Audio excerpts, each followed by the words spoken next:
인트로. 내일부터 네가 나 좀 태우고 다녀라. 오상훈 과장이 신입사원에게 던진 마지막 명령이었습니다. 개 산책, 빨래 픽업, 심지어 장보기까지 시켜도 한 번도 불평하지 않던 그 얌전한 신입에게 말이죠. 다음 날 아침 과장의 집 앞에 나타난 것은 평범한 승용차가 아니었습니다. 검은 고급 세단에서 내린 것은 여전히 그 신입사원이었지만 이번엔 수행원 2명이 함께였습니다. 과장님 안녕하십니까? 그 순간 과장은 깨달았습니다. 자신이 3개월 동안 온갖 갑질을 해온 그 신입이 사실은 회장 손자였다는 충격적인 진실을, 그리고 모든 진실이 밝혀지는 순간 과장의 인생이 송두리째 무너질 거라는 사실을, 갑질과 권력의 진짜 의미를 보여준 충격적인 역전극이 지금 시작됩니다. 여러분은 어디서 이야기를 듣고 계신가요? 댓글로 남겨주시면 감사하겠습니다. 구독과 좋아요도 큰 힘이 됩니다. 자, 그럼 오늘의 사연 시작해 볼까요? 첫 출근 사흘째 아침, 강도윤은 오상훈 과장이 사는 아파트 앞에서 무거운 빨래 가방을 어깨에 메고 서 있었습니다. 손에는 애견용품이 든 쇼핑백과 마트에서 산 생필품 봉지까지 들려 있었죠. 이런 것도 신입이 해야 하는 건가? 도윤이 작은 목소리로 중얼거렸지만 곧 고개를 저었습니다. 참아야 했습니다. 이 모든 게 할아버지가 내린 특별한 임무의 일부였으니까요. 휴대폰이 울렸습니다. 상훈의 문자였어요. 세탁소 맡긴 양복도 찾아와. 그리고 우리 집 강아지 사료도 떨어져 간다고 했으니까 대형마트 가서 사다 놔. 브랜드는 로얄 캐닌. 참, 그리고 우유랑 계란도 좀 사와. 도윤은 문자를 읽고 한숨을 내쉬었습니다. 이미 3번째 추가 심부름이었어요. 처음엔 빨래만 가져오라고 했는데 계속 일이 늘어나고 있었죠. 과장님 안녕하십니까? 아파트에서 나온 상훈을 보며 도윤이 정중하게 인사했습니다. 왔구나. 그런데 이거 다 가져왔어? 상훈이 도윤이 든 짐들을 확인하며 만족스러운 표정을 지었습니다. 네, 말씀하신 대로 다 준비했습니다. 그래, 좋아. 참, 그리고 말인데 우리 집 강아지 산책도 한번 시켜줘. 요즘 바빠서 못 나가거든. 상훈이 마치 당연하다는 듯 추가 요구를 했습니다. 지금 하라는 말씀이십니까? 응, 지금. 15분 정도면 되니까. 어차피 시간 많잖아. 도윤은 아무 말 없이 고개를 끄덕였습니다. 상훈이 집 안으로 들어가 작은 말티즈를 데리고 나왔죠. 이 애가 우리 집 막내야. 이름이 바둑이거든. 얌전하니까 걱정 말고. 상훈이 개 목줄을 도윤에게 건네며 말했습니다. 한 바퀴만 돌면 돼. 아파트 앞 공원 있잖아. 거기로 가. 15분 후 도윤은 개 산책까지 마치고 상훈과 함께 회사로 향했습니다. 차 안에서 상훈이 도윤을 쳐다보며 말했어요. 야, 강도윤. 너 진짜 성격 좋다. 감사합니다. 보통 신입들은 이런 일 시키면 얼굴에 다 써 있거든. 싫다고. 그런데 너는 그런 게 없네. 상훈이 만족스러워하며 계속 말했습니다. 우리 팀 전에 있던 신입은 말이야. 이런 일 시키면 표정이 확 변하더라고. 그래서 일찍 그만뒀어. 사회 적응을 못하는 거지. 도윤이 미소를 지으며 대답했습니다. 배우는 과정이라고 생각합니다. 그래, 그런 마음가짐이 중요해. 신입 때 고생해야 나중에 편해지는 거야. 회사에 도착하자마자 상훈은 도윤의 책상 위에 서류 더미를 올려놓았습니다. 이거 다 복사하고 그 다음에 5층 기획팀에 가서 김 차장한테 전달해. 그리고 지하 주차장 가서 내 차 새 차도 예약해둬. 도윤이 서류를 정리하려 하자 상훈이 발로 책상 서랍을 밀쳤어요. 아, 그리고 프린터 잉크도 떨어져 가니까 총무팀 가서 받아와. 토너도 확인해보고. 네, 알겠습니다. 도윤이 자리에서 일어나려 하자 상훈이 다시 말했습니다. 참, 점심 먹고 나서는 택배 픽업도 있어. 우리 집 주소로 온 거 받아서 저녁에 가져다 줘. 그리고 우리 집 현관문 비밀번호 알려줄게. 1234야. 심플하지? 책상 한편에서 지우진 대리가 이 상황을 지켜보고 있었습니다.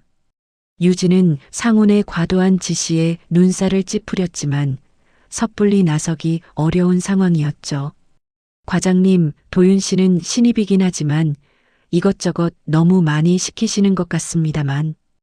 유진이 조심스럽게 말했습니다. 야, 지 대리. 남자 신입은 이렇게 해야 돼. 군대 생각하고 버텨야지. 안 그러면 어떻게 사회 물 먹어? 상훈이 목소리를 높이며 주변 직원들까지 자신의 논리에 동조하게 만들었습니다. 맞습니다. 저희 때는 이것보다 더했어요. 옆자리 김 대리가 거들었습니다. 신입 때 고생해야 나중에 편해지는 거죠. 요즘 애들은 너무 나약해요. 박 대리도 끼어들었어요. 저도 신입 때 과장님 빨래까지 했는데 뭐. 그때는 그게 당연한 줄 알았어요. 유진은 더 이상 말할 수 없었습니다. 분위기가 이미 상훈 편으로 기울어져 있었거든요. 점심시간이 되자 상훈이 도윤을 지하 주차장으로 불렀습니다. 야, 내 차 좀 봐봐. 주차가 삐뚤어졌네. 도윤이 주차 상태를 확인했지만 별 문제가 없어 보였습니다. 어디가 문제인지 모르겠습니다만. 야, 눈 없어? 저기 저 선 봐봐. 완전 삐뚤어졌잖아. 상훈이 짜증을 내며 손으로 주차선을 가리켰어요. 사실 별로 삐뚤어진 것도 아니었는데 트집을 잡는 거였죠. 다시 주차해봐. 제대로 하고. 도윤은 차를 빼서 다시 주차했습니다. 아니야, 이것도 이상해. 다시 해봐. 어떤 부분이 문제입니까? 너무 왼쪽으로 치우쳐 있어. 가운데로 맞춰.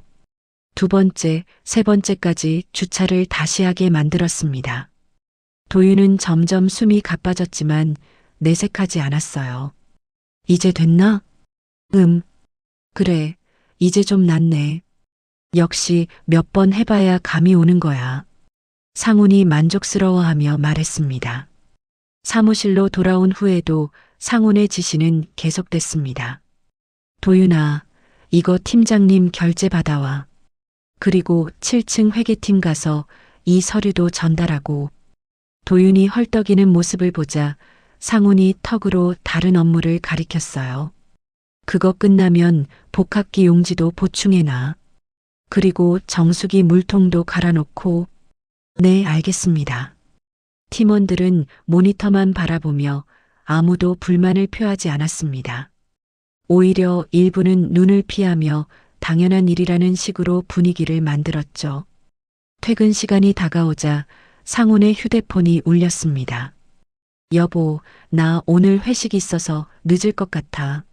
아, 그리고 택배 받을 사람 없지? 우리 신입이 받아갈게. 상훈이 통화를 마치고 도윤을 보며 말했어요. 도윤아, 미안한데 우리 집에 택배 하나 와 있거든. 좀 받아다가 줄 수 있지? 네, 물론입니다. 고마워. 진짜 착하다, 너. 이런 신입 오랜만이야. 그날 밤 집에 돌아온 도윤은 하루 종일 시킨 일들을 정리해 봤습니다. 개 산책, 빨래, 장보기, 택배 수령, 차 3번 주차하기, 각종 심부름. 정말 신입사원이 해야 할 일들인가? 도윤이 스스로에게 물었습니다. 하지만 모든 걸 기록해뒀어요. 언젠가 필요한 순간이 올 거라고 생각했거든요. 다음 날 새벽 6시 도윤의 휴대폰에 문자가 왔습니다. 내일부터 출근길에 나 좀 실어 날라라. 우리 집 앞으로 8시에 와. 기름값은 내가 낼게. 도윤은 문자를 읽고 잠시 생각에 잠겼습니다. 이제 정말 선을 넘은 것 같았어요. 그 다음 날 아침 상훈은 집 문을 나서면서 평소처럼 도윤이 몰고 올 낡은 승용차를 기대했습니다. 하지만 골목을 천천히 들어오는 건 검은색 대형 세단이었어요. 차량 뒤에는 또 다른 검은 차 한 대가 더 따라오고 있었죠. 뭐지? 저 차는? 상훈이 멈춰서자 첫 번째 차에서 두 명의 정장 입은 남자가 내렸습니다. 그들은 상훈을 보며 정중하게 목례했어요. 차량 뒤편 문이 조용히 열렸습니다. 그리고 도윤이 사원증을 목에 건 채 평상시와 같은 표정으로 나왔어요. 과장님 안녕하십니까? 도윤이 인사하자 상훈은 상황을 이해할 수 없어 그 자리에 굳어섰습니다. 너는 왜 거기서 나와? 이 차가 뭐야? 차 준비됐습니다. 타십시오. 도윤의 담담한 태도가 오히려 상훈을 더 당황스럽게 만들었어요. 잠깐, 이 차 누구 거야? 너 이런 차 어떻게 해? 곧 아시게 될 겁니다. 회사에 도착하자 평소와 전혀 다른 일이 벌어졌습니다. 지하 주차장 관리소 직원이 달려와 차문을 열어줬고 경비원들이 줄지어 인사했어요. 이게 대체 무슨 일이야? 상훈이 중얼거리며 주변을 둘러봤습니다. 다른 직원들도 이상한 시선으로 바라보고 있었거든요. 엘리베이터에서 상훈이 떨리는 목소리로 물었습니다. 도윤아, 너 대체 뭐야? 이 차는 누구 거고 저 사람들은 또 뭐고? 도윤은 잠시 망설이다가 대답했어요. 그냥 신입사원입니다. 회장실에서 나온 도윤이 평소와 다름없이 자료를 정리하며 조용히 업무를 시작하자 상훈은 그 무표정한 태도가 오히려 더 불안해졌습니다. 상훈은 책상에 앉아 있으면서도 계속 도윤의 동선을 따라다니며 혹시 뭔가 다른 행동을 하지 않나 살펴봤죠. 도윤아, 회장실에서 뭐하고 왔어? 상훈이 일부러 자연스러운 척하며 물었습니다. 별일 없었습니다. 그냥 간단한 면담이었어요. 도윤의 담담한 대답에 상훈은 더욱 궁금해졌습니다. 간단한 면담? 신입이 회장실에 가서 무슨 면담을 해? 저도 정확히는 모르겠습니다. 불러서 가봤는데 회사 적응은 어떤지, 업무는 힘들지 않은지 그런 걸 물어보시더군요. 정말? 그게 다야? 상훈이 의심스러운 표정으로 재차 물었어요. 네, 그게 전부입니다. 도윤이 서류를 정리하며 대답하자 상훈은 뭔가 감춰진 게 있다는 느낌이 들었습니다. 그런데 말이야, 회장님이 신입사원을 개별적으로 부르는 게 좀 이상하지 않아? 보통 그런 일 없거든. 저도 그렇게 생각합니다. 아마 무작위로 몇 명 불러서 물어보시는 것 같아요. 상훈은 도윤의 대답이 너무 차분하다는 생각이 들었어요. 보통 신입사원이라면 회장실에 다녀온 후 흥분하거나 긴장한 모습을 보일 텐데 도윤은 너무 태연했거든요. 점심시간에 상훈이 김대리에게 조심스럽게 물어봤습니다. 김대리, 너 입사할 때 회장실 가본 적 있어? 회장실이요? 아니요, 한 번도 없어요. 왜요? 아니, 우리 도윤이가 회장실에 갔다 왔거든. 좀 이상하지 않아? 김대리가 고개를 갸웃거리며 말했어요. 진짜 이상하네요. 저도 8년 다녔는데 회장님 얼굴도 제대로 못 봤는데. 그치? 나도 그래서 이상하다고 생각하는 거야. 그날 오후 회사에 더 이상한 일이 벌어졌습니다. TF팀 소속 조사 인력 2명이 영업팀을 방문한 거예요. 정장 차림의 젊은 남자 둘이 팀장실로 들어가며 팀원들의 시선이 집중됐죠.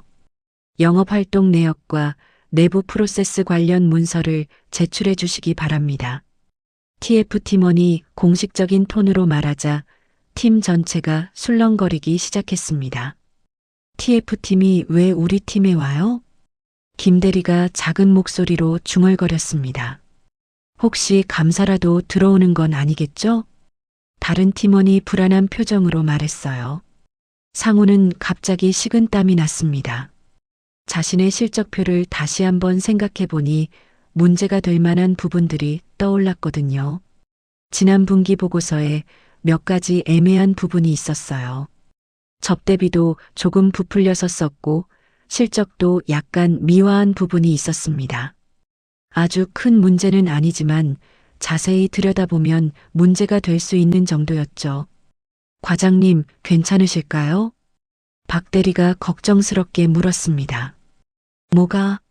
저희가 제출할 서류 말이에요. 혹시 문제 있는 건 없겠죠? 상훈이 잠시 망설이다가 말했어요. 한번 점검해 보는 게 좋을 것 같아. 혹시 모르니까. 어떤 부분을 점검할까요? 실적 관련 부분하고 접대비 처리한 것들 좀 다시 봐봐. 계산 실수 같은 게 있을 수도 있으니까. 사실은 계산 실수가 아니라 의도적인 조작이었지만 상우는 그렇게 둘러댔습니다. 오후 3시쯤 TF 팀원들이 팀장실에서 나왔어요. 김태호 팀장의 표정이 평소보다 굳어 보였습니다. 팀장님, 어떻게 됐습니까? 상훈이 조심스럽게 물었습니다. 별거 아닐 거야. 그냥 정기적인 점검 같은 거니까 너무 걱정하지 마. 하지만 팀장의 표정과 말투는 전혀 별거 아니다는 식이 아니었어요. 그때 도윤이 조용히 일어나서 복사기 쪽으로 향했습니다. 상우는 도윤의 행동을 유심히 지켜봤어요. 도윤아, 뭐하러 가? 복사 좀 하려고요. 무슨 복사? 팀장님이 부탁하신 자료 복사요. 도윤이 서류 뭉치를 들고 복사기 앞으로 갔어요. 상우는 그 서류들이 무엇인지 궁금했지만 직접 물어보기는 어려웠습니다. 한편 부서 간 단톡방에서는 메시지들이 빠르게 올라오고 있었어요. 야, 영업팀에 TF팀 왔다던데? 진짜? 무슨 일이야? 모르겠어. 갑자기 와서 자료 달라고 하더래. 혹시 문제 있는 거 아니야? 설마. 영업팀이 뭔 문제가 있겠어? 이런 추측성 메시지들이 계속 올라왔습니다. 상우는 이런 분위기가 자신에게 불리할 수 있다고 생각했어요. 특히 도윤이 회장실에 다녀온 것과 TF팀이 온 것이 우연의 일치라고 보기엔 너무 의심스러웠거든요. 도윤아, 잠시만. 상훈이 도윤을 별도로 불렀습니다. 네, 과장님. 너 정말 회장실에서 별 얘기 안 했지? 네, 말씀드린 게 전부예요. 그럼 TF팀이 온 것도 우연이고? 저도 잘 모르겠어요. 저희 팀에 왜 왔는지. 도윤의 일관된 대답에 상우는 답답함을 느꼈습니다. 야, 솔직히 말해봐. 너 뭔가 숨기고 있는 거 아니야? 과장님, 제가 신입사원인데 무엇을 숨기겠습니까? 그럼 그 고급차는 뭐고? 누가 그런 차를 빌려줘? 상훈이 목소리를 조금 높였어요. 지인 차라고 말씀드렸잖아요. 어떤 지인? 구체적으로 누구? 과장님께 말씀드리기 어려운 사적인 관계입니다. 도윤의 대답에 상우는 더욱 의심스러워했습니다. 뭔가 감추는 게 분명하다는 생각이 들었거든요. 그날 저녁 퇴근할 때 상우는 인사팀 최 대리에게 전화를 걸었습니다. 대학 동기였던 최 대리와는 가끔 술도 마시는 사이였어요. 최 대리 나야. 오상훈. 상훈이 형. 무슨 일이에요? 아니, 우리 팀 신입에 대해서 좀 물어보려고. 강도윤이라고 있거든. 강도윤? 잠시만요. 확인해 볼게요. 잠시 후 최 대리가 다시 말했어요. 있네요. 왜요? 그 친구 배경이나 이런 게 좀 특별한 게 있나?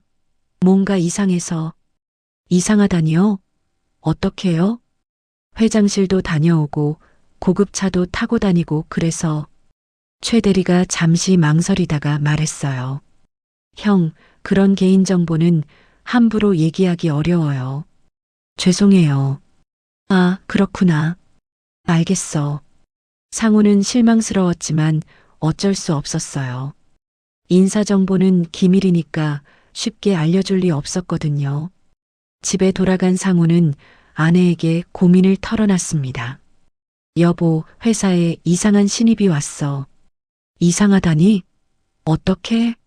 뭔가 숨기고 있는 것 같아. 너무 의심스러워. 그냥 착한 애 아닐까? 왜 그렇게 의심해? 아니야, 분명히 뭔가 있어. 평범한 신입이 아니야. 아내는 상훈의 말을 들으며 고개를 저었어요. 당신도 참 신입 하나 때문에 왜 그렇게 스트레스 받아? 하지만 상훈은 계속 불안했습니다. 혹시 자신이 위험에 빠진 건 아닌지, 도윤이 정말 특별한 배경을 가진 건 아닌지 밤늦게까지 생각했거든요. 그리고 다음 날 상황은 더욱 복잡해질 예정이었습니다. 다음 날 오전 10시 전략기획상무 강도경이 영업팀 사무실에 나타났습니다. 평소라면 미리 일정을 잡고 오는데 이번엔 갑작스러운 방문이었죠. 안녕하십니까, 상무님. 팀원들이 일제히 일어나 인사했습니다. 사무실 분위기가 순식간에 긴장됐어요. 다들 고생 많아. 앉아, 앉아. 도경이 손을 흔들며 말했습니다. 요즘 TF 조사 때문에 바쁘지? 힘들지 않나? 아니에요. 별로 힘들지 않습니다. 김 팀장이 조심스럽게 대답했어요. 도경은 사무실을 천천히 둘러보며 각 직원들의 업무 모습을 관찰했습니다. 특히 도윤의 책상 앞에서 발걸음을 멈췄어요. 도윤은 평상시와 다름없이 서류를 정리하고 있었는데 신입사원치고는 너무 체계적으로 일하고 있었거든요. 파일 정리 방식이나 문서 작성 스타일이 경력자 수준이었어요. 저기 신입이 강도윤 씨죠? 도경이 도윤을 가리키며 물었습니다. 네, 맞습니다. 김 팀장이 대답했어요. 일은 어때? 적응 잘하고 있어? 도경이 도윤에게 직접 물었습니다. 네, 선배님들께서 잘 가르쳐 주셔서 많이 배우고 있습니다. 도윤이 정중하게 대답했어요. 그래. 그런데 업무 처리가 신입치고는 꽤 체계적이라고 들었는데 도경의 질문에 미묘한 뉘앙스가 섞여 있었습니다. 마치 뭔가 의심스럽다는 듯한 톤이었어요. 아직 많이 부족합니다. 선배님들께 배울 게 많고요. 그렇겠지. 그런데 요즘 회장실에 자주 불려간다면서? 이때 상훈이 기회를 놓치지 않고 끼어들었습니다. 상무님, 저도 그게 좀 이상하다고 생각했어요. 신입이 회장실에 가는 게 일반적이지 않잖아요. 상훈이 도경에게 잘 보이려는 의도가 역력했어요. 맞아. 좀 특이한 일이지. 도경이 고개를 끄덕이며 말했습니다. 혹시 무슨 특별한 이유라도 있나? 분위기가 도윤에게 집중되자 다른 팀원들도 주목하기 시작했습니다. 지우지는 불편한 표정을 감추지 못했어요. 저도 정확한 이유는 모르겠습니다. 부르셔서 갔을 뿐이에요. 도윤이 담담하게 대답하자 도경이 의미심장한 표정을 지었습니다. 그런가. 그런데 말이야, 요즘 회사가 좀 어수선하잖아. 신입사원이라면 좀 더 조심스럽게 처신해야 하는 거 아닌가? 무슨 말씀이신지 잘 모르겠습니다만. 아니, 그냥 하는 얘기야. 별 뜻은 없고. 도경은 더 이상 직접적으로 말하지 않았지만 그의 의도는 분명했어요. 도윤을 견제하겠다는 신호였죠. 그런데 팀장님, TF 조사는 어떻게 진행되고 있나요? 도경이 김 팀장에게 물었어요. 아, 별거 없습니다. 일상적인 점검 수준인 것 같아요. 그래요? 그럼 다행이고. 혹시 특이한 이슈 같은 건 없었나요? 김 팀장이 잠시 망설이다가 대답했어요. 특별히 문제될 건 없었습니다. 다만, 일부 서류 정리가 필요한 부분이 있다고 하더군요. 도경의 눈빛이 날카로워졌어요. 서류 정리? 어떤 부분이죠? 실적 보고서하고 접대비 관련 부분이요. 이 말에 상훈의 얼굴이 살짝 굳었습니다. 바로 자신이 문제가 될 수 있는 부분들이었거든요. 그렇군요. 그럼 철저히 점검해 보세요. 혹시 모르니까. 도경이 의미심장하게 말했어요. 도경은 잠시 더 사무실을 둘러본 후 나갔습니다. 하지만 팀 분위기는 이미 이상해져 있었어요. 상무가 나간 후 상훈이 도윤에게 다가갔습니다. 야, 상무님이 저런 말씀하시는 데는 이유가 있을 거야. 무슨 말씀이세요? 너 정말 아무것도 숨기는 거 없지? 솔직히 말해봐. 과장님, 정말 모르겠어요. 제가 뭘 숨기겠어요. 도윤의 일관된 대답에 상훈은 답답함을 느꼈습니다. 그럼 너는 그냥 평범한 신입이라는 거야? 네, 그렇습니다. 평범한 신입이 그런 차를 타고 다녀. 회장실에도 가고. 상훈의 목소리가 점점 커졌어요. 이때 지유진이 끼어들었습니다. 과장님, 너무 몰아세우시는 거 아닌가요? 도윤 씨가 뭘 잘못했다고. 야, 지 대리. 너는 빠져. 상훈이 유진에게 날카롭게 말했어요. 상무님께서 직접 오셔서 그런 말씀하셨는데 분명 이유가 있을 거 아냐? 그건 추측일 뿐이잖아요. 추측? 상무님이 추측으로 그런 말씀하실 뿐이야? 상훈과 유진 사이에 팽팽한 기류가 흘렸어요. 다른 팀원들은 어색한 분위기를 감지하며 각자 업무에 집중하는 척했습니다. 점심시간이 되자 김 대리가 조심스럽게 말했어요. 요즘 분위기가 좀 이상하지 않아요? 그러게요. TF 조사도 그렇고 상무님도 갑자기 오시고. 박 대리가 고개를 끄덕였어요. 그런데 도윤이는 정말 뭔가 특별한 게 있는 걸까요? 글쎄요. 겉으로 봐서는 평범한 신입 같은데. 하지만 과장님이 그렇게 의심하는 걸 보면 팀원들 사이에서도 도윤에 대한 의심이 조금씩 생기기 시작했어요. 그날 오후 상훈은 혼자서 서류들을 다시 점검해 봤습니다. 특히 지난 분기 실적 보고서와 접대비 관련 부분을 자세히 들여다봤어요. 이거 문제가 될 수 있겠네. 상훈이 중얼거렸습니다. 몇 개 항목이 실제와 다르게 작성돼 있었거든요. 박 대리, 잠깐 와봐. 상훈이 박 대리를 불렀어요. 네, 과장님. 이 서류들 좀 다시 정리해야겠어. TF팀에서 자세히 볼 것 같아. 어떤 부분을 수정할까요? 여기 접대비 부분하고 실적 계산한 것들 다시 해봐. 박 대리는 상훈의 의도를 눈치챘지만 직접적으로 묻지는 않았어요. 야근해서라도 오늘 안에 끝내자. 네, 알겠습니다. 그런데 이때 도윤이 조용히 다가왔습니다. 제가 도와드릴까요? 컴퓨터 작업은 제가 빠른 편이에요. 상훈은 잠시 망설였어요. 도윤에게 이런 일을 맡기는 게 좋을지 확신이 서지 않았거든요. 괜찮아. 우리끼리 하면 돼. 아, 네. 알겠습니다. 도윤은 별 반응 없이 자리로 돌아갔어요. 하지만 상훈의 거부 반응을 지켜본 유진은 뭔가 이상하다고 느꼈습니다.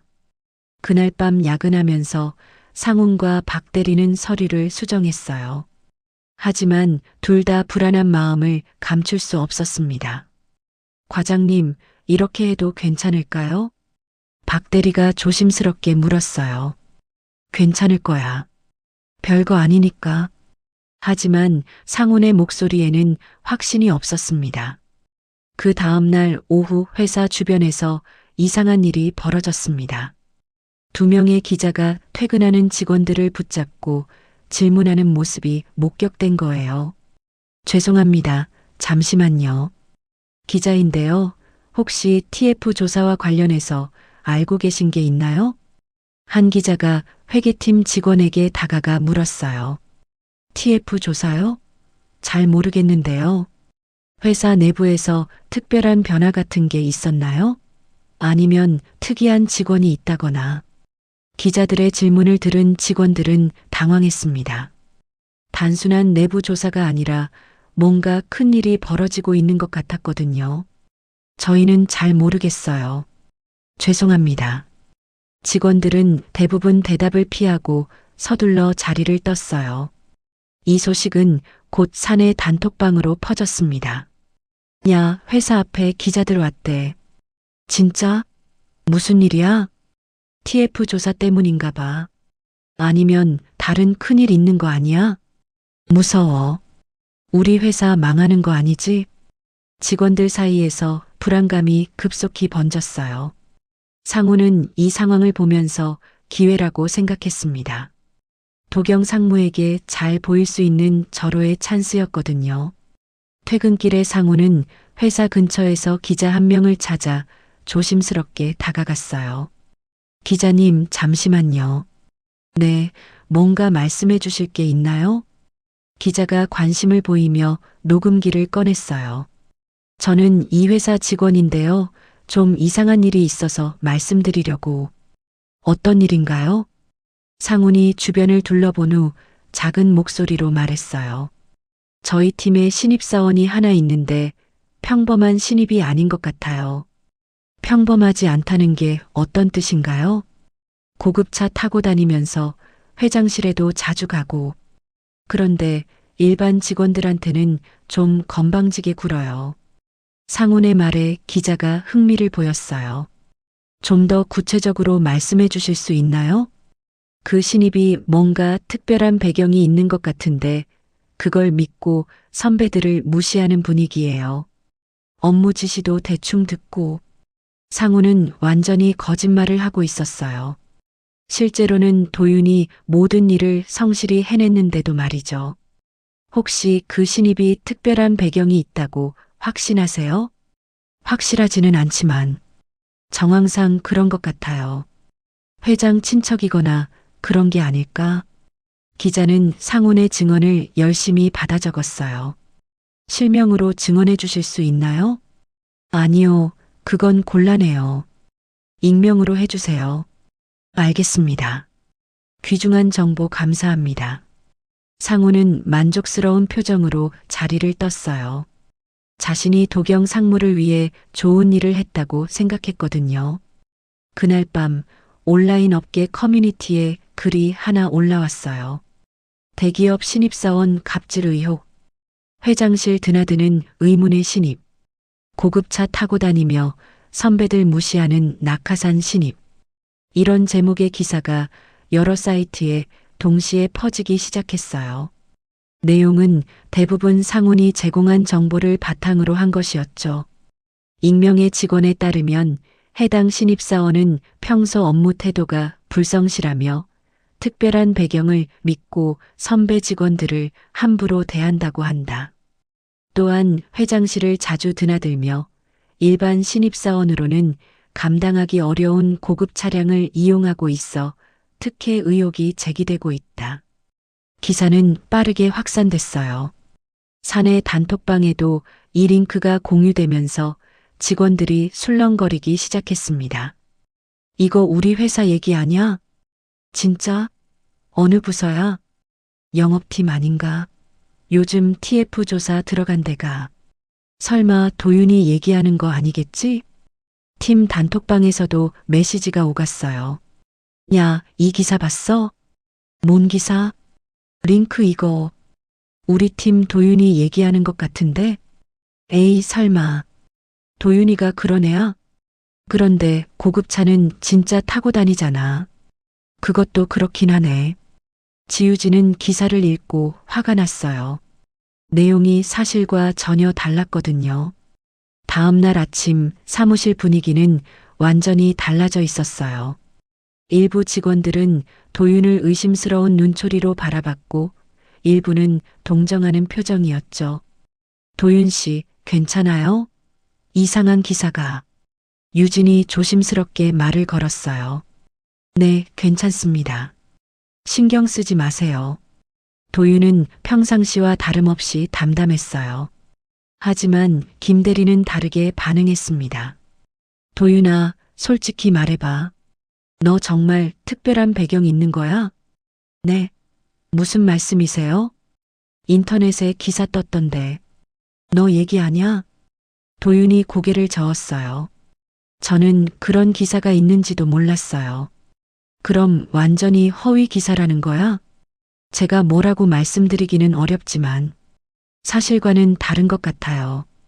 이때 상훈이 끼어들었어요. 야, 도윤아. 혹시 누가 너한테 원한이 있나? 이런 기사가 나올 리가 없는데. 상훈은 일부러 모르는 척 했어요. 자신이 정보를 제공했다는 걸 들키면 안 됐거든요. 저도 모르겠어요. 왜 이런 기사가 나왔는지.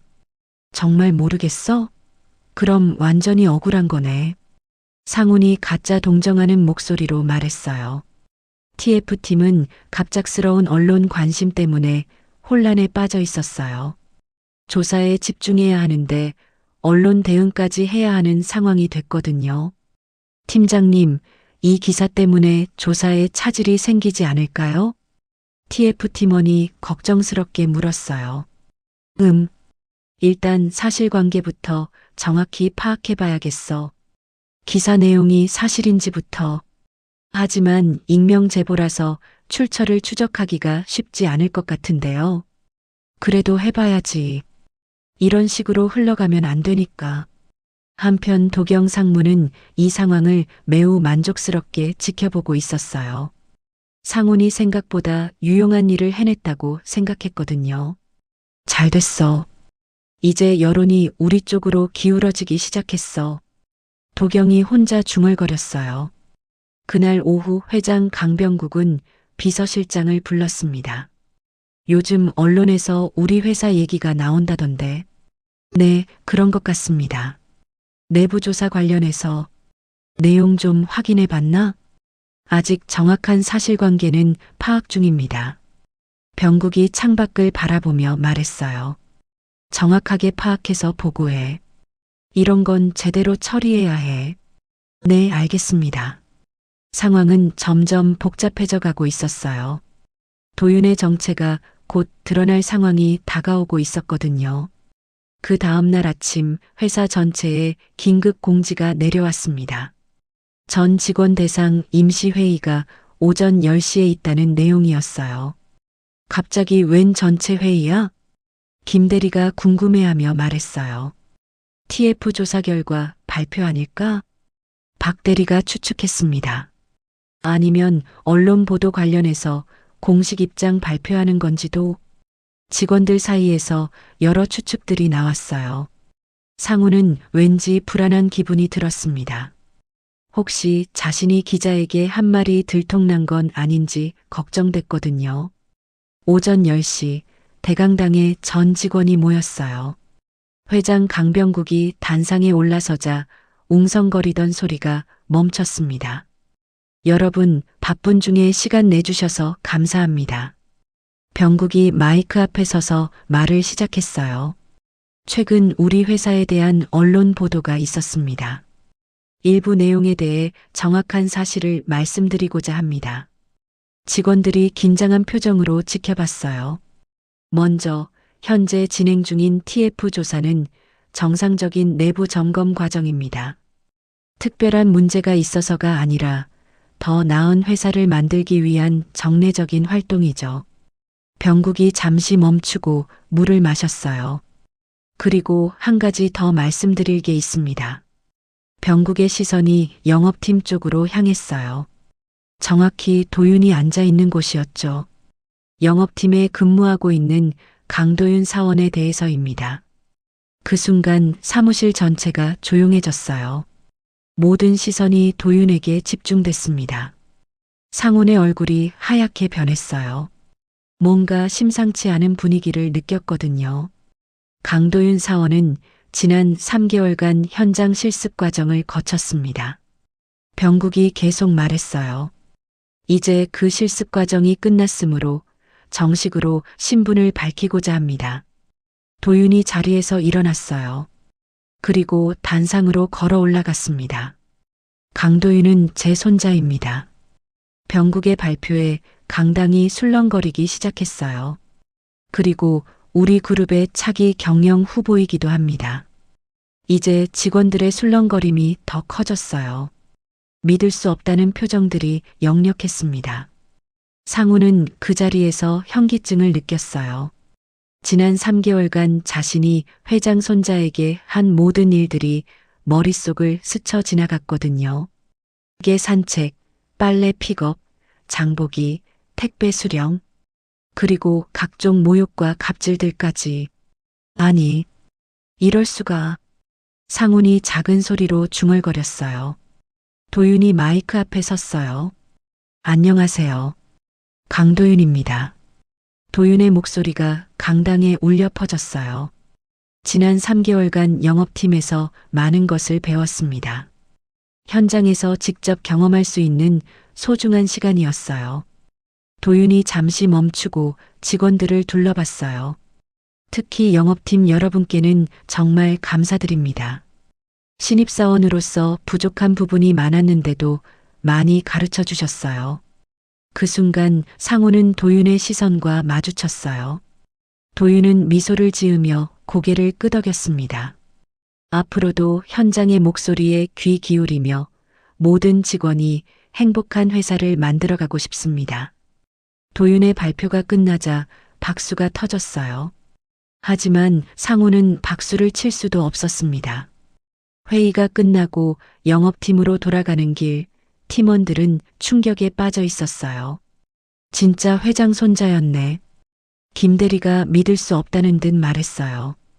그럼 그 고급 차도 당연히 회장 차였겠지.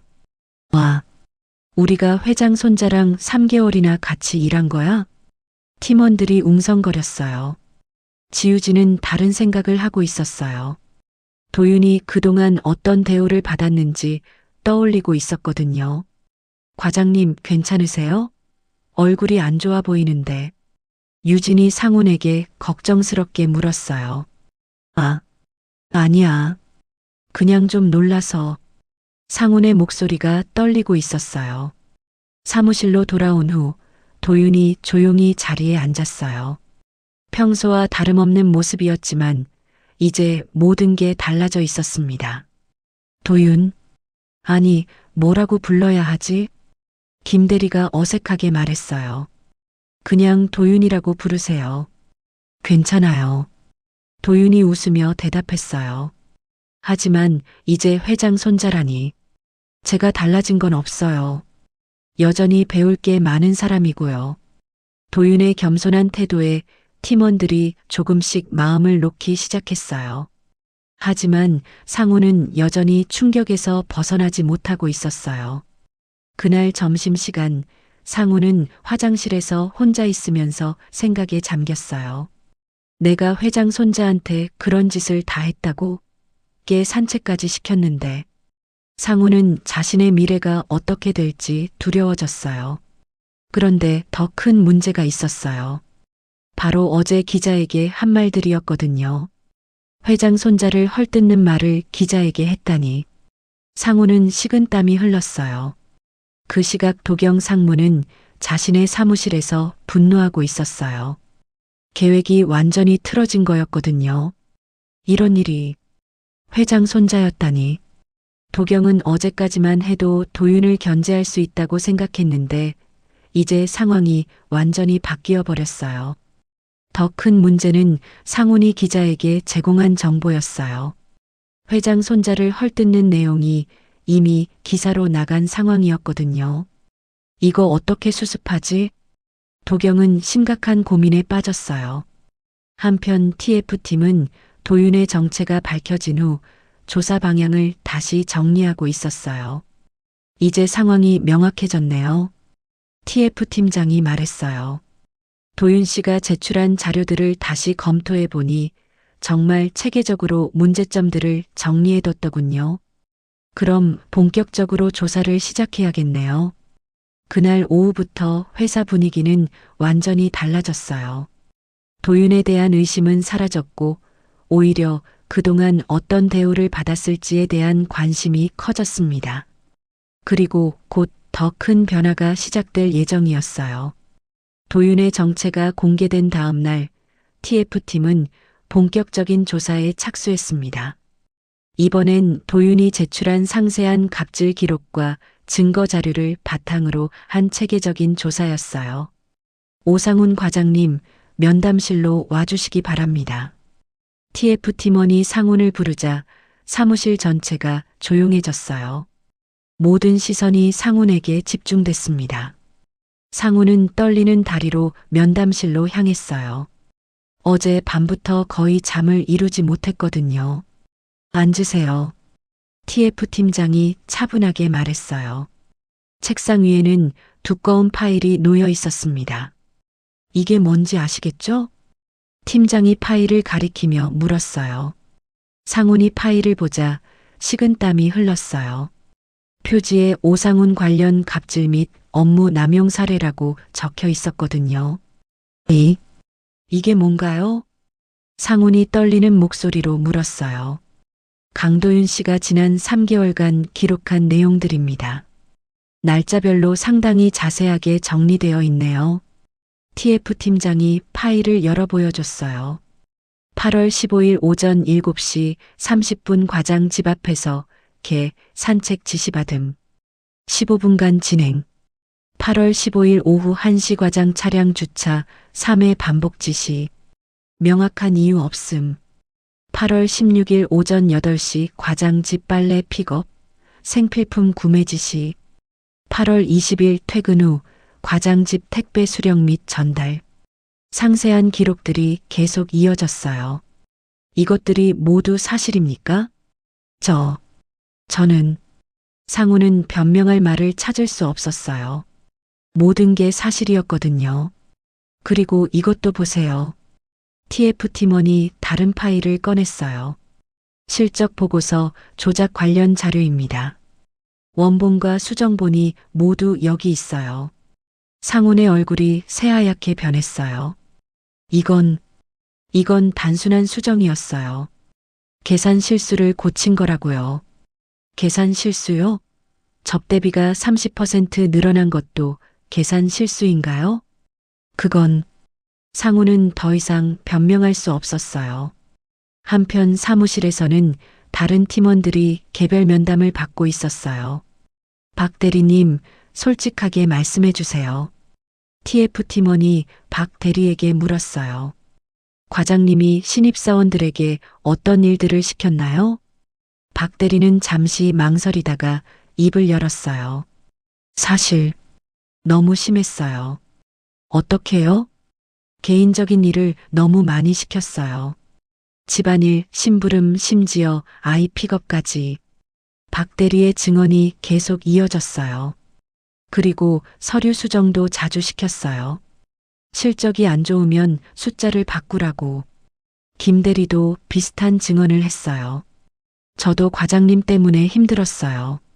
도윤 씨뿐만 아니라 다른 신입들한테도 그랬거든요. 구체적으로 어떤 일들이 있었나요? 주말에도 과장님 개인 일로 호출하고 야근도 억지로 시키고 그리고 회식 때는 항상 신입들만 계산하게 하고 증언들이 쌓이면서 상훈의 갑질 실태가 적나라하게 드러났어요. 오후에 지유진이 면담을 받았어요. 지 대리님은 어떻게 생각하세요? 도윤 씨가 정말 성실했어요. 아무리 힘든 일을 시켜도 불평 한 번 안 하고 유진의 목소리에 안타까움이 섞여 있었어요. 그런데 과장님은 계속 더 심한 일들을 시켰어요. 마치 일부러 괴롭히는 것 같았어요. 왜 그때 막지 않으셨나요? 막으려고 했는데 분위기가 그런 걸 용납하지 않았어요. 과장님이 워낙 강하게 나오니까. 유진이 고개를 떨궜어요. 그날 저녁 면담이 모두 끝난 후 TF팀은 보고서를 정리했어요. 결론이 명확하네요. TF팀장이 말했어요. 오상훈 과장의 갑질과 업무 남용은 명백해요. 그리고 서류 조작도 여러 건 확인됐고요. 어떻게 처리할까요? 일단 회장님께 보고 드려야죠. 이 정도면 중징계 수준이에요. 다음 날 아침 상훈은 정식으로 징계위원회에 회부됐습니다. 그리고 오후에 결과가 발표됐어요. 오상훈 과장, 정직 3개월 및 지방 영업소 발령. 인사팀장이 공식 발표했어요. 또한 추가 조사 결과에 따라 추가 처분이 있을 수 있습니다. 상훈은 그 자리에서 주저앉을 뻔했어요. 사무실로 돌아온 상훈을 보며 팀원들은 복잡한 심경이었어요. 당연한 결과라고 생각하면서도 한편으로는 안쓰럽기도 했거든요. 도윤이 상훈에게 다가갔어요. 과장님, 도윤아. 아니, 도윤 씨. 상훈이 고개를 들지 못하고 말했어요. 정말 죄송합니다. 제가 너무 심했어요. 상훈의 목소리가 떨리고 있었어요. 과장님, 도윤이 차분하게 말했어요. 저는 많은 것을 배웠어요. 이런 일이 왜 일어나는지, 어떻게 막을 수 있는지도요. 제가 회장님 손자인 줄 알았다면. 아니에요. 그게 중요한 게 아니에요. 도윤이 상훈의 말을 끊었어요. 누구든 공정하게 대해야 하는 거잖아요. 신입이든 회장 손자든 상관없이요. 상훈은 도윤의 말에 더욱 부끄러워졌어요. 앞으로는 정말 달라지겠어요. 믿어요. 과장님도 변할 수 있다고 생각해요. 도윤의 너그러운 태도에 상훈은 눈시울이 붉어졌어요. 그날 오후 상훈은 개인 짐을 정리하며 사무실을 떠날 준비를 했어요. 과장님 연락 드릴게요. 박 대리가 말했어요. 고생 많았어요. 김 대리도 인사했어요. 팀원들은 상훈의 갑질에 대해서는 화가 났지만 인간적으로는 안타까워했어요. 마지막으로 상훈이 도윤에게 다가갔어요. 도윤 씨, 정말 죄송했습니다. 그리고 감사합니다. 네, 저한테도 기회를 주셔서요. 변할 기회를. 도윤이 고개를 끄덕였어요. 지방에서 좋은 성과 내세요. 응원할게요. 상훈은 마지막으로 고개를 숙여 인사하고 사무실을 떠났어요. 그의 뒷모습을 보며 팀원들은 복잡한 심경이었습니다. 하지만 이제 새로운 시작이 될 거라는 희망도 있었어요. 도윤의 개혁이 본격적으로 시작될 시점이었거든요. 상훈이 떠난 다음 주 도윤은 TF팀과 함께 본격적인 개혁 작업에 착수했습니다. 하지만 모든 사람이 이런 변화를 환영하는 건 아니었어요. 전략기획실에서 강도경 상무는 심각한 표정으로 전화를 걸고 있었습니다. 이사님, 저 강도경입니다. 아, 도경 상무. 무슨 일이야? 최근 회사 상황에 대해 말씀드리고 싶어서요. 도경이 조심스럽게 말을 꺼냈어요. 회장님 손자 말인가? 그래, 많이 놀랐어. 네, 그런데 문제가 있습니다. 너무 급진적으로 변화를 추진하고 있어요. 어떻게? TF 조사를 빌미로 기존 시스템을 모두 바꾸려고 해요. 검증되지 않은 후계자가 성급하게 나서는 거죠. 도경은 자신의 논리를 차근차근 펼쳐나갔어요. 그리고 직원들 사이에서도 불만이 나오고 있습니다. 갑자기 모든 게 바뀌니까 혼란스러워하고 있어요. 사실 이건 거짓말이었어요. 오히려 대부분 직원들은 도윤의 개혁을 환영하고 있었거든요. 그렇다면 어떻게 해야 할까? 일단 속도 조절이 필요하다고 생각합니다. 그리고 경험 있는 임원들의 의견도 더 들어야 하고요. 도경의 진짜 목표는 도윤의 영향력을 줄이는 것이었어요. 그 다음 날 도경은 몇몇 보수적인 임원들과 비공식 모임을 가졌습니다. 여러분도 느끼고 계시겠지만 요즘 변화 속도가 너무 빨라요. 도경이 술잔을 기울이며 말했어요. 그렇긴 하죠. 갑자기 모든 걸 바꾸려고 하니까. 재무 담당 이사가 고개를 끄덕였어요. 젊은 분이라 열정은 좋지만 경험이 부족하시잖아요. 맞아요. 우리 같은 베테랑들의 의견은 안 듣고 혼자서만 결정하려고 해요. 사실 도윤은 항상 기존 임원들의 의견을 물어봤어요. 하지만 도경은 사실을 왜곡해서 말하고 있었죠. 그래서 제안이 있어요. 도경이 목소리를 낮췄어요. 우리가 나서서 회장님께 건의해봐야 하지 않을까요? 좀 더 신중하게 접근하라고요. 임원들이 서로 눈빛을 주고받았어요. 한편 영업팀에서는 새로운 분위기가 자리 잡고 있었습니다. 상훈이 없어진 후 팀 문화가 크게 달라졌거든요. 도윤 씨, 이 제안서 어떻게 생각해요? 지우진이 도윤에게 의견을 물었어요. 예전에는 상상도 할 수 없는 일이었죠. 좋은 아이디어네요. 여기 부분만 조금 수정하면 더 좋을 것 같아요. 도윤이 자연스럽게 의견을 제시했어요. 역시 다르긴 다르네. 김 대리가 감탄하며 말했어요. 뭐가요? 신입 때부터 뭔가 달랐어. 이제 보니 당연한 거였네. 팀원들은 도윤과 편안하게 소통하고 있었어요. 하지만 이런 모습이 도경에게는 눈엣 가시였죠. 오후에 도경이 영업팀을 불시 방문했어요. 안녕하세요, 상무님. 팀원들이 인사했어요. 요즘 분위기가 많이 달라졌네. 도경이 사무실을 둘러보며 말했어요. 과장이 없어서 좀 어수선하지 않아? 아니에요. 오히려 더 좋아진 것 같아요. 유진이 대답했어요. 도경의 표정이 굳어졌어요. 그래. 그런데 업무 효율은 어때? 갑자기 시스템이 바뀌니까 혼란스럽지 않나? 전혀요. 오히려 더 체계적이 됐어요. 박 대리도 대답했어요. 도경은 자신의 논리가 먹히지 않는다는 걸 깨달았어요. 도윤 씨, 잠시 얘기 좀 할까? 도경이 도윤을 별도로 불렀어요. 회의실에서 둘만 남았을 때 도경이 본색을 드러냈어요. 도윤아, 솔직히 말하자. 네, 상무님. 너 너무 성급하게 나가는 거 아니야? 도경의 목소리에 압박감이 담겨 있었어요. 무슨 말씀이신지. 회사 시스템을 바꾸는 건 신중해야 해. 내가 아직 경험이 부족하잖아. 저는 현장에서 직접 경험한 것들을 바탕으로 개선안을 제시한 거예요. 현장 경험? 겨우 3개월 일한 걸로? 도경이 비웃듯 말했어요. 나는 이 회사에서 20년을 일했어. 내가 태어나기도 전부터 말이야.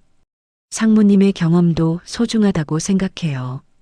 그래서 항상 의견을 여쭙지 않았나요? 의견을 묻는다고?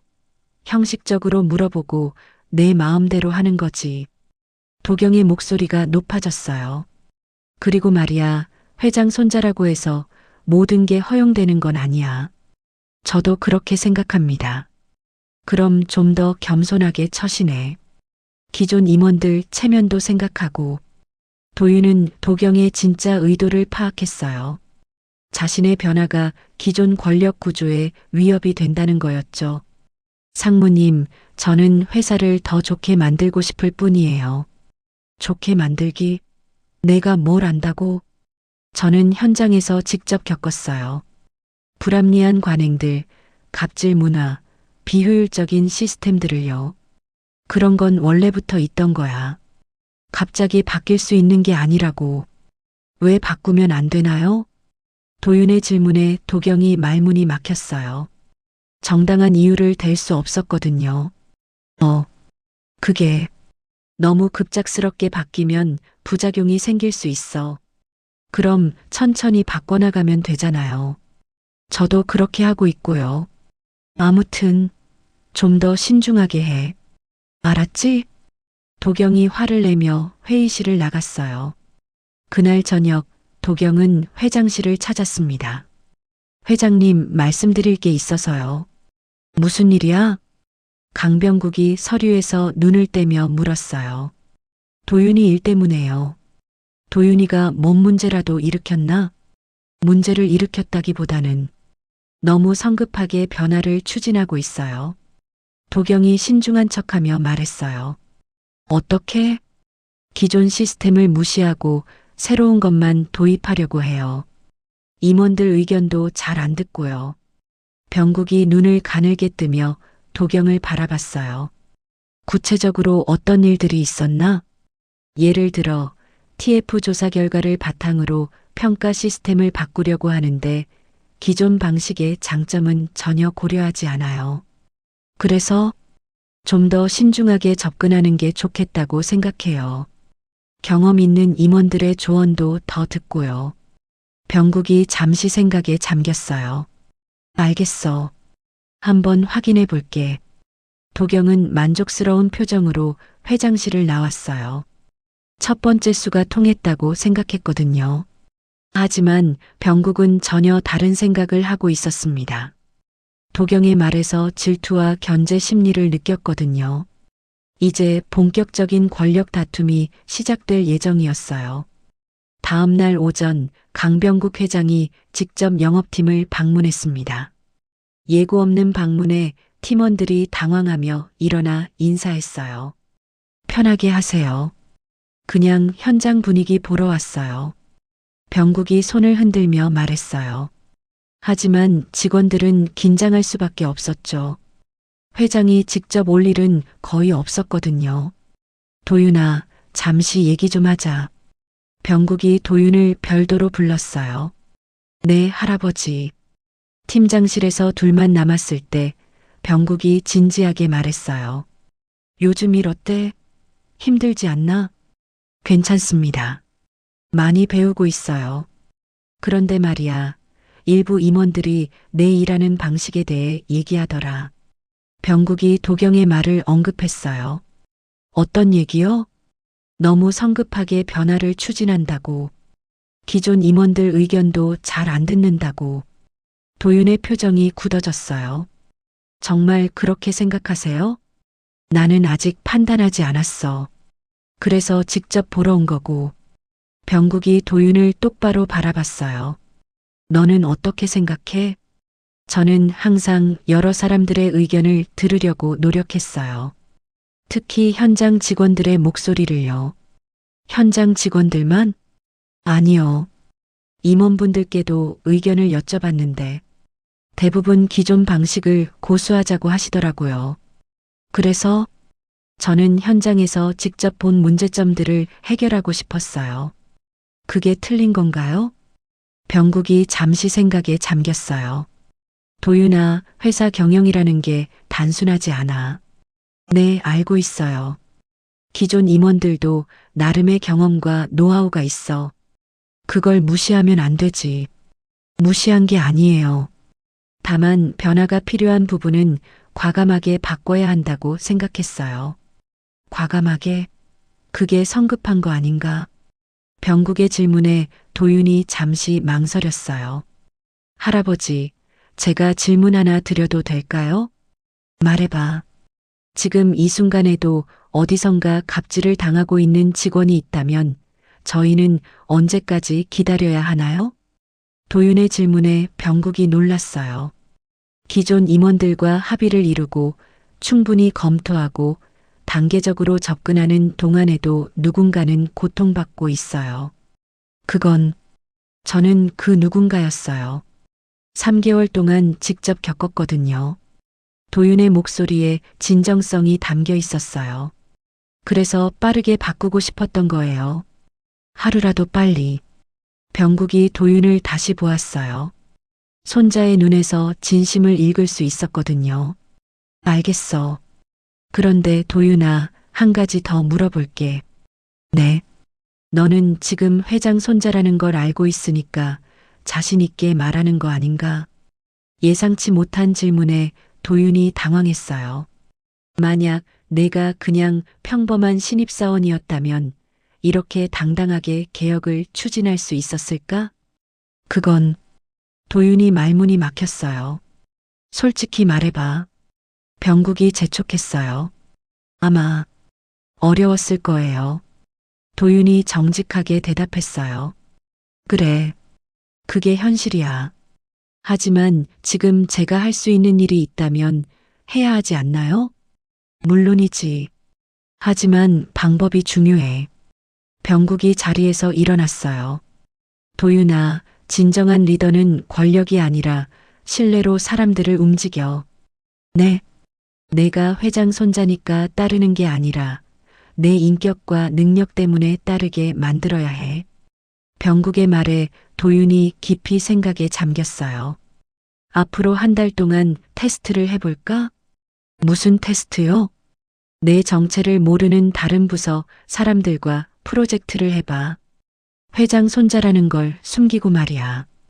그게 그때도 지금처럼 리더십을 발휘할 수 있다면 진짜 실력이 인정받는 거야. 병국의 제안에 도윤이 고민했어요. 어떤 프로젝트요? 마케팅 팀과 합동으로 신규 고객 확보 프로젝트를 진행해. 넌 그냥 영업팀 사원으로 참여하는 거고, 마케팅 팀은 제 정체를 모르나요? 응. 아직 회사 전체에 공지하지는 않았거든. 영업팀과 일부 임원들만 알고 있어. 도윤이 잠시 망설이다가 대답했어요. 해보겠습니다. 좋아. 그럼 내일부터 시작해. 병국이 만족스러운 표정을 지었어요. 팀장실을 나온 병국이 팀원들에게 말했어요. 다들 수고 많아요. 도윤이 잘 부탁해. 네, 회장님. 팀원들이 인사했어요. 병국이 떠난 후 지유진이 도윤에게 다가왔어요. 무슨 얘기하셨어요? 표정이 안 좋아 보이는데. 아무것도 아니에요. 그냥 새로운 프로젝트 얘기였어요. 도윤은 속내를 말하지 않았어요. 그날 저녁 도윤은 혼자 생각에 잠겼어요. 할아버지의 말이 계속 머릿속을 맴돌았거든요. 권력이 아니라 신뢰로 사람들을 움직여야 한다. 정말 자신이 회장 손자가 아니었다면 지금처럼 할 수 있었을까요? 솔직히 확신이 서지 않았어요. 다음 날 아침 도윤은 마케팅 팀으로 발걸음을 옮겼습니다. 새로운 도전이 시작되는 순간이었어요. 한편 도경 상무는 병국의 방문 소식을 듣고 만족스러워했어요. 드디어 회장님도 문제를 인식하기 시작했군.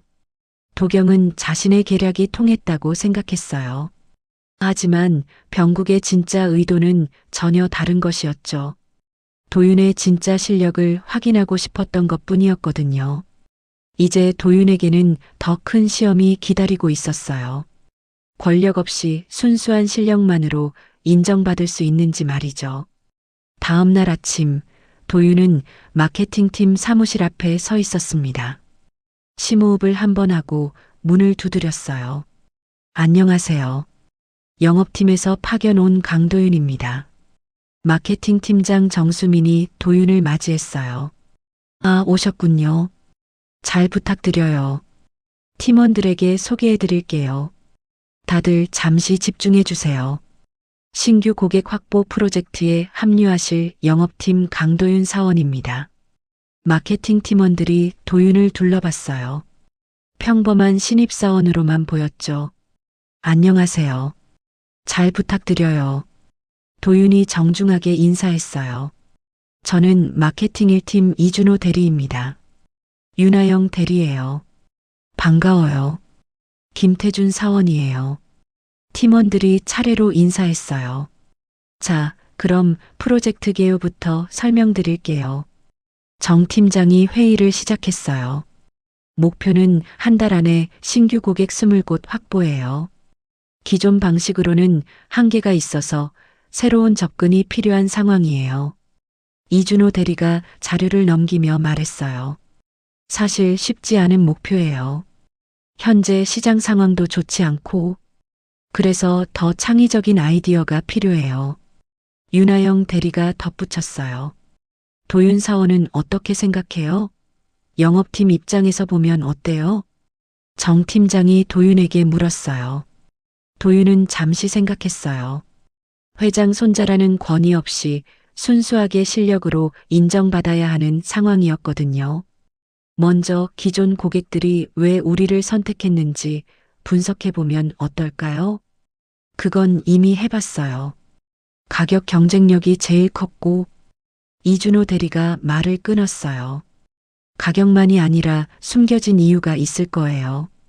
도윤이 차분하게 계속했어요. 제가 영업하면서 느낀 건데 고객들이 말하는 이유와 실제 이유가 다른 경우가 많거든요. 어떻게 다르다는 거예요? 윤하영 대리가 관심을 보였어요. 예를 들어 가격이 좋다고 하지만 실제로는 담당자의 대응 속도가 빨라서 선택하는 경우도 있어요. 그럴 수도 있겠네요. 그래서 기존 고객들과 심층 인터뷰를 해보는 게 어떨까요? 설문조사 말고 직접 만나서요. 도윤의 제안에 팀원들이 고개를 끄덕였어요. 좋은 아이디어네요. 그런데 시간이 많이 걸릴 텐데. 김태준 사원이 걱정했어요.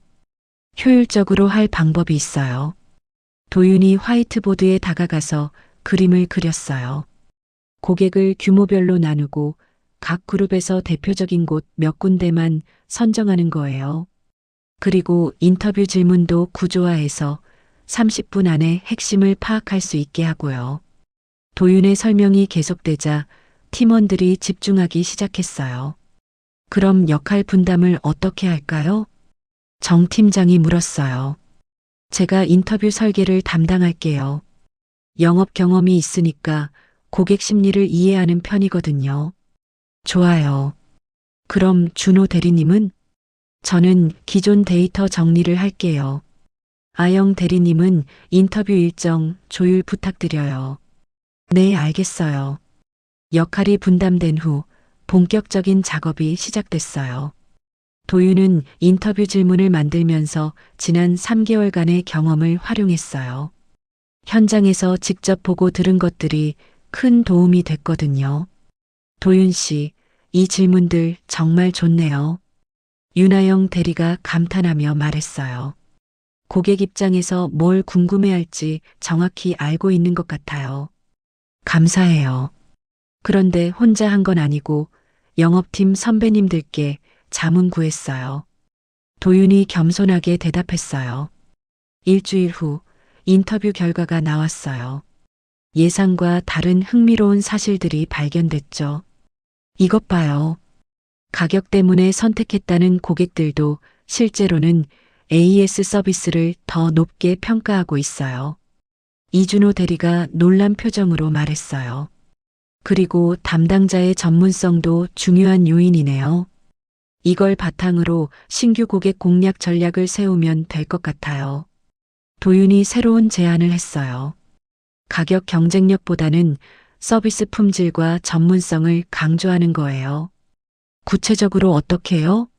정 팀장이 물었어요. 일단 영업 자료를 새로 만들어야 해요.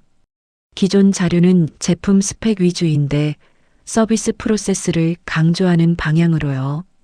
그리고 영업팀과 협력해서 고객별 맞춤 제안서를 만드는 거예요. 도윤의 아이디어가 구체화되면서 팀원들이 흥미를 보이기 시작했어요. 정말 신선한 접근이네요. 김태준 사원이 말했어요. 보통 신입들은 기존 방식 따라하기 바쁜데 도윤 씨는 정말 다르네요. 하지만 모든 게 순조로운 건 아니었어요. 잠깐만요. 이준호 대리가 갑자기 의문을 표했어요. 이런 식으로 하면 작업량이 너무 많아져요. 고객별 맞춤 제안서를 20개나 만든다고요? 시간도 부족하고 인력도 부족해요. 다른 팀원들도 걱정하기 시작했어요. 도윤은 이런 반응을 예상하고 있었어요. 권위 없이는 사람들을 설득하기가 쉽지 않다는 걸 깨달았거든요. 물론 쉽지 않은 일이에요. 도윤이 인정했어요. 하지만 방법이 있어요. 제가 템플릿을 만들어서 공유하면 각자 담당 고객에 맞게 수정만 하면 돼요. 그래도 시간이 많이 걸리지 않을까요? 제가 야근해서라도 템플릿을 완성할게요. 대신 다들 조금씩만 도와주세요. 도윤의 진정성 있는 태도에 팀원들이 마음을 열기 시작했어요. 그럼 제가 디자인 쪽 도와드릴게요. 윤아영 대리가 먼저 나섰어요. 저도 데이터 정리는 제가 할게요. 이준호 대리도 동참했어요. 결국 팀 전체가 도윤의 제안에 동의했어요. 그 후 2주 동안 팀원들은 밤늦게까지 작업했어요. 도윤은 말한 대로 가장 먼저 출근하고 가장 늦게 퇴근했죠. 도윤 씨, 정말 대단해요. 김태준 사원이 감탄하며 말했어요. 신입인데도 이렇게 책임감 있게 일하는 사람 처음 봐요. 그러게요. 저희가 오히려 배우는 것 같아요.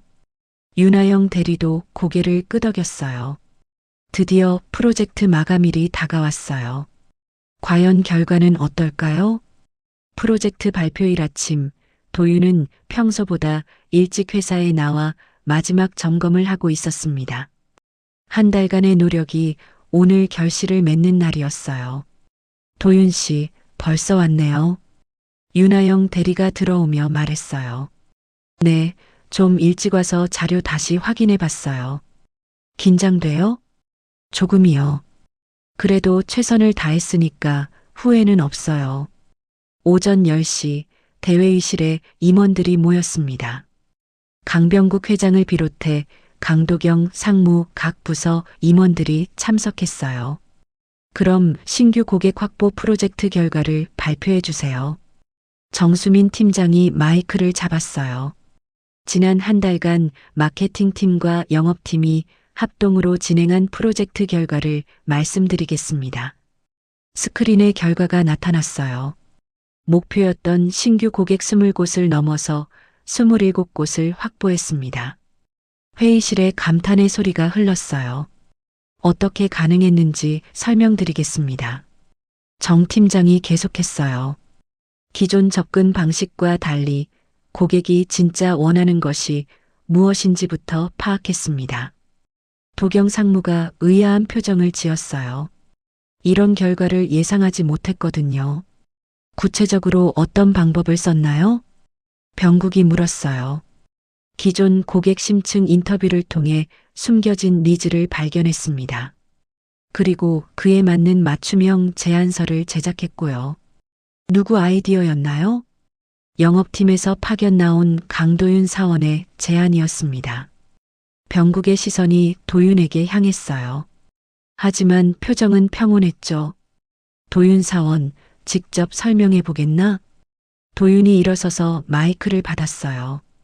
프로젝트를 진행하면서 가장 중요하게 생각한 건 현장의 목소리였습니다. 도윤의 발표가 시작됐어요. 고객들은 단순히 가격이 저렴한 제품을 원하는 게 아니라 신뢰할 수 있는 파트너를 찾고 있었어요.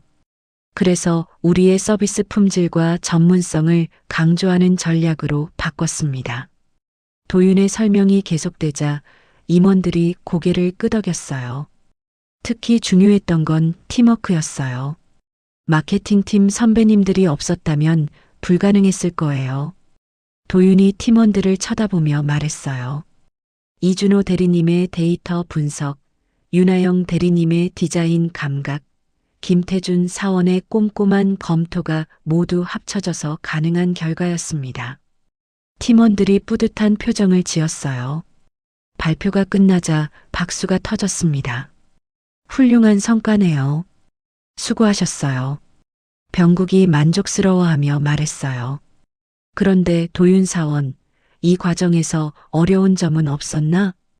예상치 못한 질문에 도윤이 잠시 생각했어요. 처음에는 제 의견을 관철시키기가 쉽지 않았어요. 왜죠? 신입사원이다 보니까 경험 부족하다는 시선도 있었고 기존 방식을 바꾸는 것에 대한 우려도 있었거든요. 그럼 어떻게 극복했나요? 말보다는 행동으로 보여드리려고 했어요. 가장 먼저 와서 가장 늦게 가고 어려운 일은 제가 먼저 맡겠다고 하고요. 병국이 미소를 지었어요. 그리고 무엇보다 혼자 하려고 하지 않았어요. 팀원분들의 장점을 찾아서 그걸 살릴 수 있는 방향으로 역할을 분담했고요. 좋은 접근이었네요. 도경 상무가 못마땅한 표정이었지만 결과 앞에서는 할 말이 없었어요. 회의가 끝난 후 병국이 도윤을 별도로 불렀습니다. 사무실로 오겠나? 네, 할아버지. 회장실에서 둘만 남았을 때 병국이 흐뭇하게 웃었어요. 어땠어?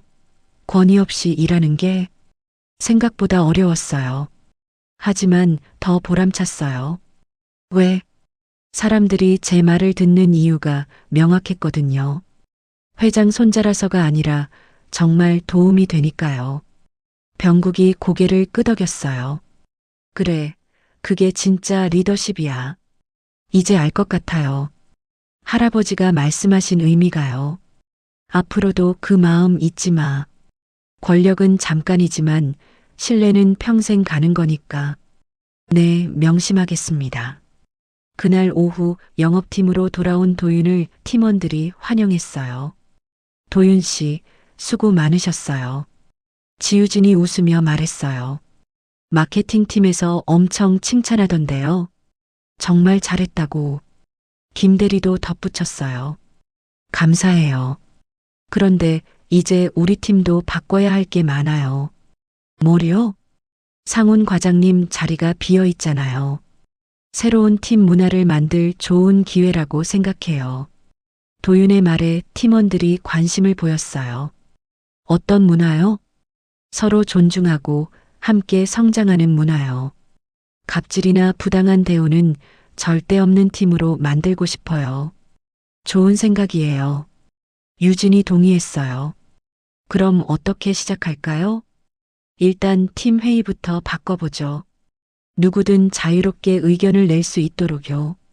그날부터 영업팀은 새로운 분위기로 바뀌기 시작했어요. 위아래 없이 편안하게 소통하는 문화가 자리 잡았죠. 한 달 후 회사 전체에 또 다른 발표가 있었습니다. 강도윤을 영업팀 팀장 대행으로 임명합니다. 병국의 발표에 직원들이 놀랐어요. 신입사원이 1년도 안 돼서 팀장이 되는 건 전례 없는 일이었거든요. 그리고 앞으로 그가 추진할 조직 문화 개선 프로그램에 적극 협력해 주시기 바랍니다. 도경 상무는 자신의 계획이 완전히 틀어진 걸 깨달았어요. 더 이상 도윤을 막을 방법이 없었죠. 그날 저녁 도윤은 팀원들과 함께 회식을 했어요. 팀장님 축하드려요. 팀장님이라니 어색하네요. 도윤이 웃으며 말했어요. 앞으로도 편하게 대해주세요. 제가 여러분께 배울 게 더 많거든요. 그래도 이제 팀장이시잖아요. 팀장이어도 사람은 똑같아요. 다만 책임이 더 무거워진 것 뿐이죠. 팀원들이 도윤의 겸손한 태도에 감동했어요. 앞으로 우리 팀이 회사에서 가장 행복한 팀이 되도록 노력하겠습니다. 도윤의 다짐에 모든 팀원들이 박수를 쳤어요. 그렇게 도윤의 새로운 시작이 됐습니다. 회장 손자라는 권위가 아닌 진짜 실력과 인격으로 인정받은 리더로서 말이죠. 그리고 회사는 조금씩 하지만 확실하게 변화하고 있었어요.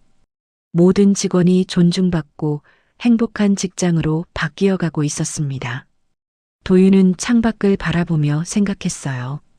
처음 신입사원으로 이 회사에 들어왔던 그날부터 지금까지의 여정을 돌아보면서요. 힘들었지만 값진 경험이었어요. 그리고 이제야 진짜 시작이라는 걸 알 수 있었죠.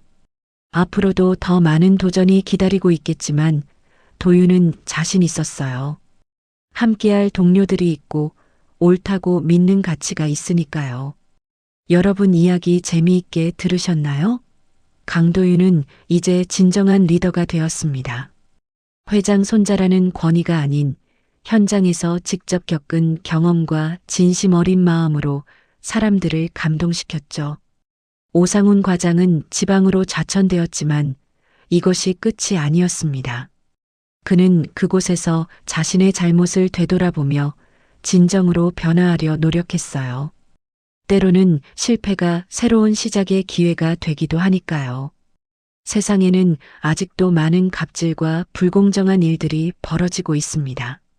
하지만 이 이야기처럼 작은 용기와 올바른 신념이 모이면 반드시 변화를 만들어낼 수 있어요. 여러분도 어디선가 부당함을 목격한다면 침묵하지 마세요. 작은 목소리라도 모이면 큰 힘이 됩니다. 그리고 권력은 사람을 지배하는 도구가 아니라 더 나은 세상을 만드는 책임이라는 걸 기억해 주세요.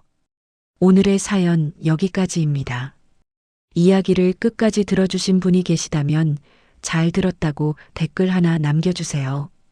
감사합니다.